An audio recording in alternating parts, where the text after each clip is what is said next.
Not that long ago, I lost one of my massage clients. That was a company.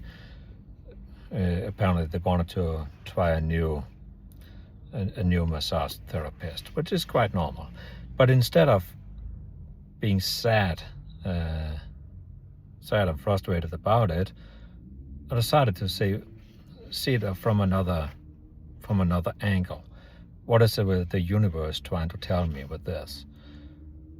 And sure enough, when one door closed, one or two other doors will open, and it was the same was in this situation.